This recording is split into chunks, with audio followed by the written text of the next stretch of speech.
Greetings, friends, and welcome to this podcast episode, which was originally live at 3:45. I'm here with Dr. Jean Pretz, one of my colleagues at Elizabethtown College in the Department of Psychology. You can find this on YouTube, on my YouTube channel, as well as on the podcast, A Church Dismantled, A Kingdom Restored. Jean, welcome to our show, and why don't you introduce yourself and tell us a bit about who you are? Sure. Thank you so much for inviting me. I have really been taken in by your podcast. So I'm Jean Pretz. I'm a professor of psychology at Elizabethtown. I grew up in Lancaster County, and my family are Lutherans, and my dad is a Lutheran pastor, as well as my grandfather. And I was really thrilled when there was a job open at Elizabethtown College that I could move back closer to home and be near my family. And I've been here for 10 years now. Jean, it's been a delight to have you as a colleague and get to know you at the college. It's also interesting that you have this past of pastors in your family. Can you talk to us about your own spiritual formation and what it's been like, what it was like to grow up, perhaps in that context?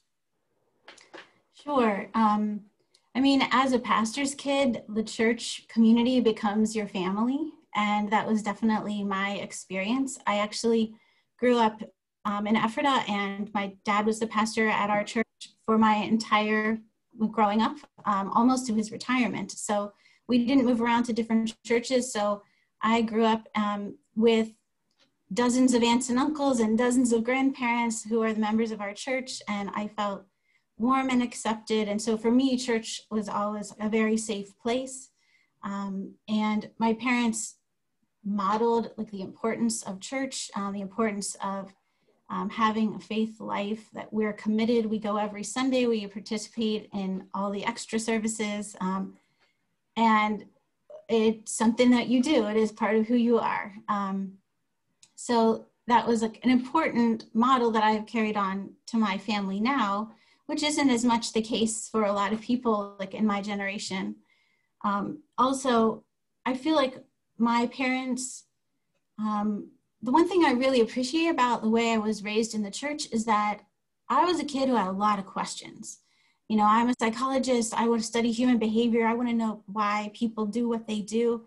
And so I was always questioning, why do we worship the way we worship? And why do we say these responses the way we say these responses? And I encountered friends who were raised in Anabaptist traditions or in Catholic traditions, and they approached their faith in a different way. They were not baptized as an infant as I was. And so I really asked a lot of questions like, why do we do it this way? And what do I think about that? And my parents gave me a lot of space to ask those questions.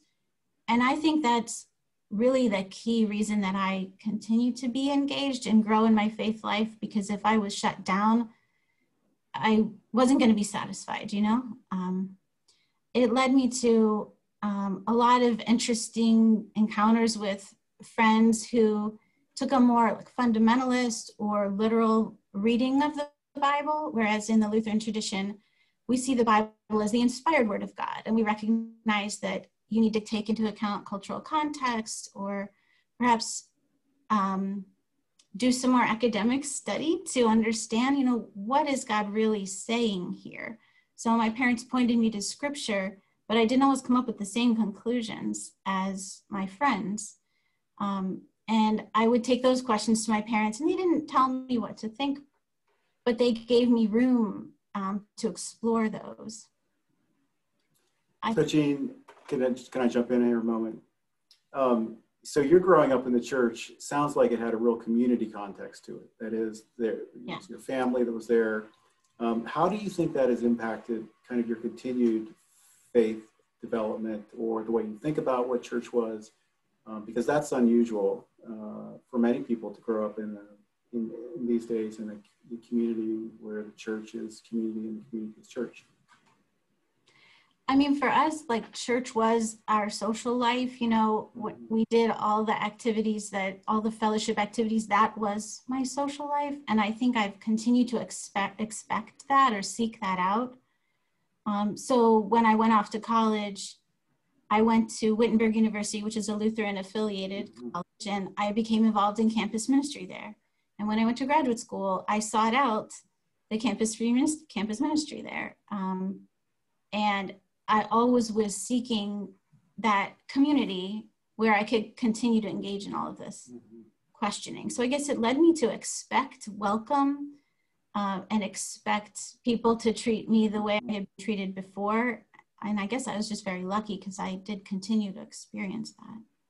Yeah, I'd say you are fortunate because church is so individualistic in many contexts. So that's a really interesting part of your journey. Yeah. I think a real important experience I had was when I was at college. I was part of the community at the chapel on our campus, and there were two ordained pastors who were employed by the college, and they led numerous Bible studies, and we would really try to like attack issues of the day, like sexuality was a big topic of conversation, and my high school friends seemed to have a pretty strong view on that, and I wasn't so sure. And through conversations with my peers and other pastors, we really tackled some of those difficult questions, trying to figure out like, what does God really want in this situation? What is the meaning? And through that, I came to see Jesus as a person who was quite countercultural, a person who was calling us to sometimes break the rules. Like he would turn over the tables in the temple, or he would spend his time with people who were outcast or living at the margins of society.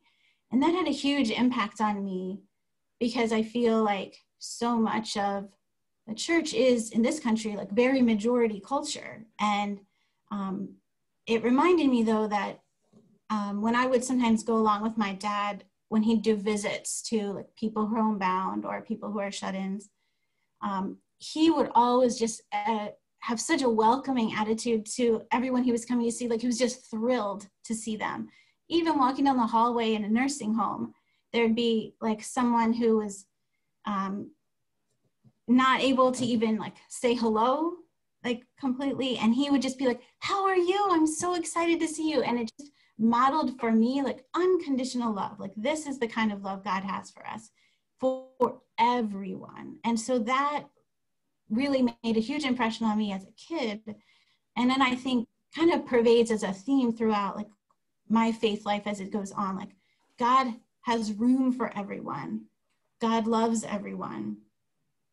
And when we sometimes like we want to make, sometimes it's difficult to figure out like what does God really want? Like what is right and wrong? And I've always found myself erring on the side of like grace, like there is room. And how much of that, Jean, was impacted by your father? You talked about your father. Did you know your grandfather as a pastor? Yeah, I did. So how much of that was impacted by the models you had, but also by the kind of Lutheran theology versus, and also the formation that sounds like was really important in college and your university days? Yeah, how much did those pieces together impact the way you got into this, what you described as erring on the side of grace? Right. I mean, Luther was all about grace. He was. You know, when you were earlier in your podcast, you would talk about how you felt like you were never good enough. Yeah. At the altar calls, you would always feel you needed to come up, and it felt a lot like Luther. Like he really was hard on himself, and that's why it was such a big insight, I think, for him personally to realize, like, we're saved through grace. It's really nothing that we can do to earn it, and therefore, I'm baptized as an infant. I'm already a child of God. There was nothing I could have done. And so I received this gift, right? So I think that's kind of the premise for the faith, my faith, and being raised as a Lutheran. I didn't have that, do I believe enough to be baptized? Do I deserve it? I was baptized before I was able to remember anything, right? So you didn't struggle with that question, like I was tormented, like No. No. Although, Go ahead. At the moment, I mean, I think in the Lutheran tradition, confirmation happens like in your early teens, and that's when you take on that responsibility as an adult member of the church. And so it is similar to like a believer's baptism in that way. In that, I definitely wanted to make that commitment, but I was very prayerful that it be serious and that I like really do my best to like keep my faith strong, whatever that meant, right? So I definitely feel like I was trying to do something. What it was, I don't know what I was supposed to do, but I was trying. Well, it's really interesting. You may know that this is happening, Jean, but the Lutheran Church, well, the Lutheran communion globally and Roman Catholic Church and the Anabaptist tradition, Mennonite World Conference, are all working on this question of baptism. And can they find a way to sort through historically what have been these differences? Because these were huge differences that accounted for some of my ancestors, of course, losing their lives around the question of baptism. And so, but it's creating all kinds of new questions. Can these three find a way to talk about baptism together? So it's just interesting to hear you talk about how this event 500 years ago impacted you differently today than it did me in terms of our sense of salvation and what it means to be, what baptism is, because one of the questions that's emerging for us right now is, well, for us, baptism is not a grace. It's not a saving grace. It's an ordinance. It's a mere symbol. But you've just described so clearly how for you it was a saving grace and actually set you free, knowing that you've been baptized as an infant, rather than like myself, who was so tormented by this question that Luther had. And I did really identify with Luther when I discovered him at Wheaton College and was introduced to him by a Lutheran scholar. It really set me free in many ways. So that's really interesting. That historical context continues to speak. Yeah.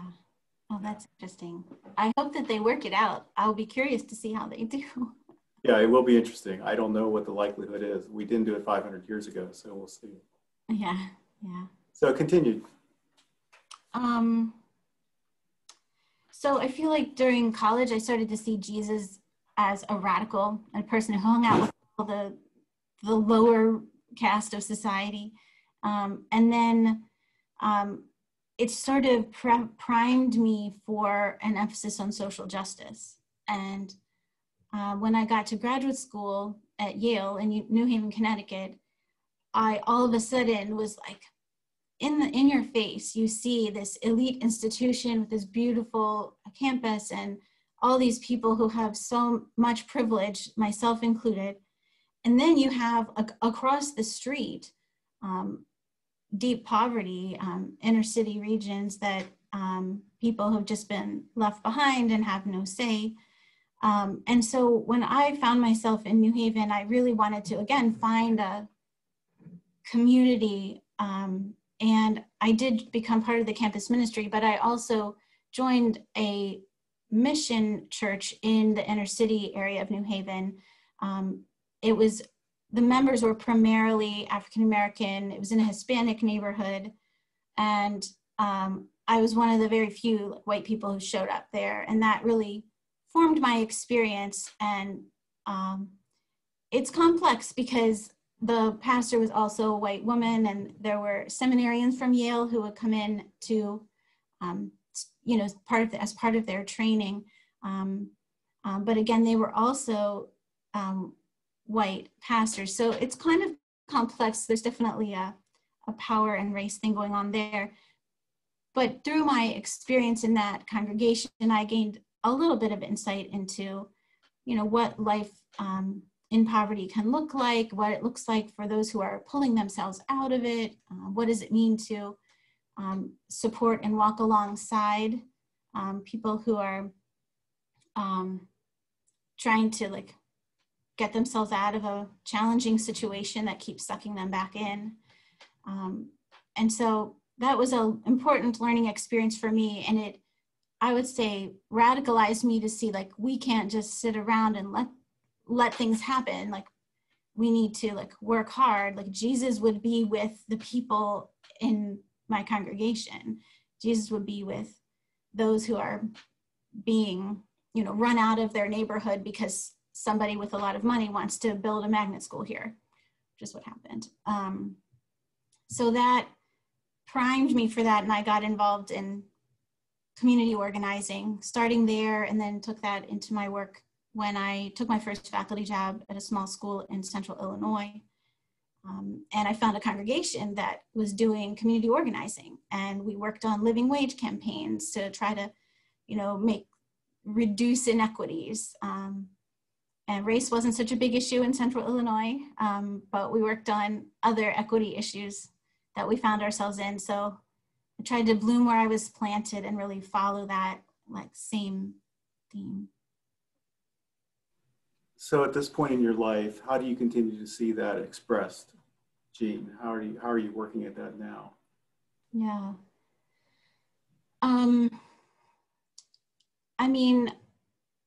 Currently, in light of the events surrounding George Floyd's murder, it really galvanized me to say, what are you doing? That there are injustices in the world. What are you doing? Not much. So I've been trying to challenge myself to have more courage to speak out. And addressing racism can take a lot of different forms. So I'm trying to educate myself about the history of the country, missing pieces of the history of African Americans in our country, trying to work on education equity because our educational system is very much segregated based on race and the haves and the have-nots.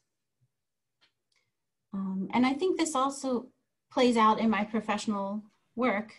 Did you want to ask me a question? Yeah, I was just going to ask you that. That was where I was going. Yeah. So I'm a cognitive psychologist. I study decision-making and creativity.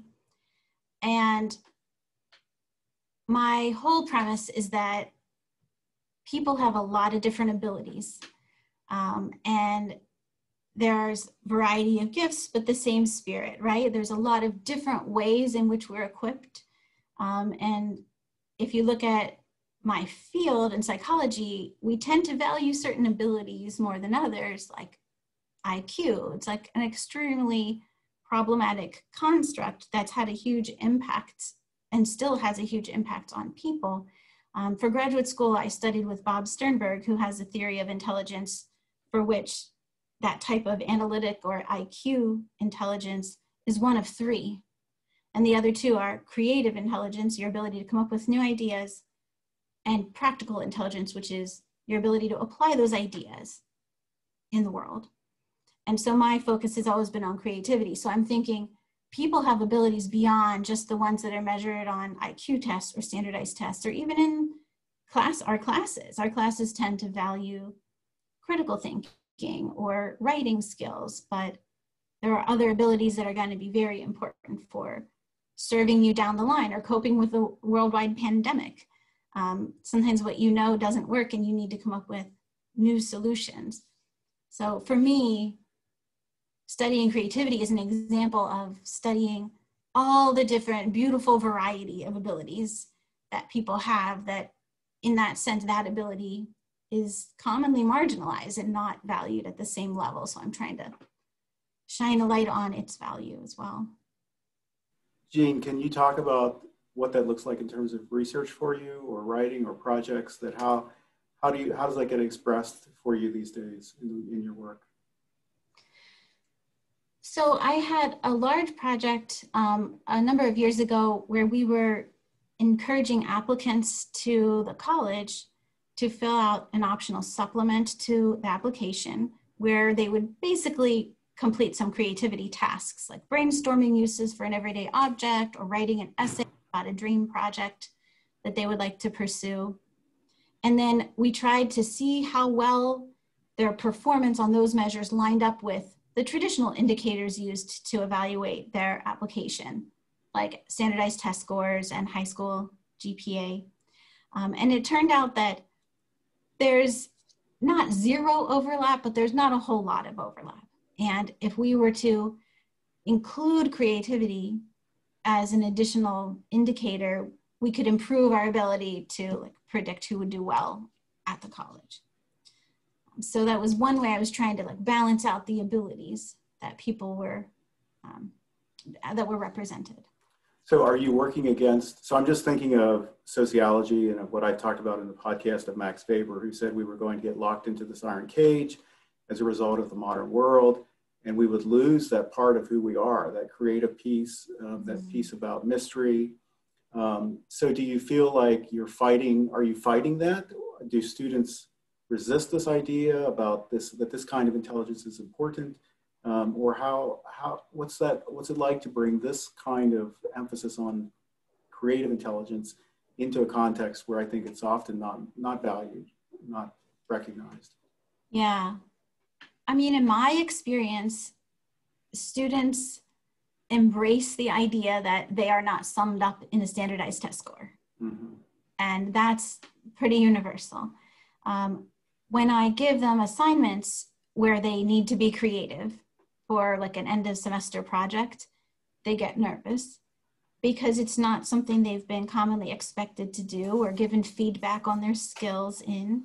And so I work really hard to lower the stakes, give them more instructions as to like, what am I really thinking about, or give them examples, and then give them lots of encouragement, like use their own interests and bring it in. So we'll have students who are dancers, and they'll make a dance that represents the topic of their project. And then my experience has been that they really enjoy it, and they find that they learn something through the project. And actually I've assessed students on that and gotten some data from them, and I'll be presenting at the American Psychological Association later this summer on some research that shows that designing these creative assignments is worthwhile. Their scores on those are not highly correlated with their scores on like their analytical research paper they write for the same class, or their exam scores. So it's tapping another ability that they have, and the students' feedback on it is that they enjoy it. They like a chance to do something different. So it's been a win-win. So Jean, I'm just wondering if this emphasis on creative intelligence has any connection to the way you understood who God was as a child growing up, or to your faith formation. Because I think it's taken me a long time to understand that, and you've heard perhaps on the podcast, but this idea that each of us has the imprint of God upon us, that God created us good, which took years of working against some of this, sense of condemnation or the wrath of God. So I wouldn't have gotten to creative intelligence as an emphasis quickly. It would have been a long time getting there. So I'm just wondering, I'm curious as to whether, as you reflect on that, seeing people as creative and rather than kind of measuring their value by so many of the other standards that a different theological perspective might measure value by. I'm just wondering if you sense any connection to that, or if you've ever seen any connection, or if that's a new thought for you. I haven't thought about it quite that way before, but I definitely see that like valuing a variety of abilities is very consistent. Yeah. And I think that my experience, like as a Christian whose viewpoint didn't line up with the mainline Christian viewpoint, which in my experience was a lot of people who would now identify as evangelicals, my point was very fundamentally Christian, but not that kind of Christian. And so it forced me to like constantly be practicing creative thinking myself. So I think that might be like connected in there as well. Like always trying to understand different perspectives on the same scripture. Like we're all using the same scripture, but it's being interpreted in, it's revealing a different truth in some cases, right? Very helpful, because I think the context that I grew up in would have encouraged creativity, but there was also this emphasis on doing everything right that in some ways really discourages creativity. So that's just, that's interesting to me. I hadn't thought about that before. You've been listening to the podcast Jean, what do you think about the idea of the church being dismantled, given your really positive experience in the church growing up? and even now, and understanding the church's community and this positive place where we experience this God who's gracious. And as you look at the church, what are your thoughts about the church in the U.S. these days? I mean, I was so drawn to your early posts because I completely agreed that some aspects of the church needed to be dismantled. Like experiencing the beginning of the pandemic, although I feel, like you said, comfortable and welcomed and affirmed in church, and it's a place that I'm happy to raise my children, I feel like sometimes we have this extra baggage or expectations that comes along with it that can get in the way of our ability to live out the gospel and do ministry, especially when it comes to things like social justice or standing in solidarity with those who are marginalized. The church is not comfortable with that, but the church should be comfortable with that. Like you've talked about what your students have to say about like the church, and that many of them seem to feel that the church is not relevant. And to me, I'm like, of course the church is relevant. If anyone has anything to say about like social injustice, it's Jesus. But somehow that is very disconnected, and some people would say the opposite of what the message that most people associate with the church today. And so I feel like ever since I was a teenager, I was like, there's certain people who have a certain viewpoint that are kind of being identified with Christianity that doesn't represent my viewpoint at all. And it's been a strange kind of dissonance, but I also hold myself accountable. Like what have I tried to do to kind of counter that viewpoint? It's really difficult when it feels like all these people over here have a megaphone and I'm just like, wait a second. Jean, thank you. Thank you for sharing with us. Thanks for sharing your experience, your journey. Thanks for listening to the podcast and giving me feedback as I went along and raising some really important questions. And thanks for being a great colleague, and I hope you have a great summer. And thanks for being part of this today. Appreciate it very much. Thank you so much. And listeners, you can pick up this on YouTube, my YouTube channel later on Monday, as well as the podcast, The Church Dismantled, The Kingdom Restored. Thank you, Jean. Blessings. Bye-bye.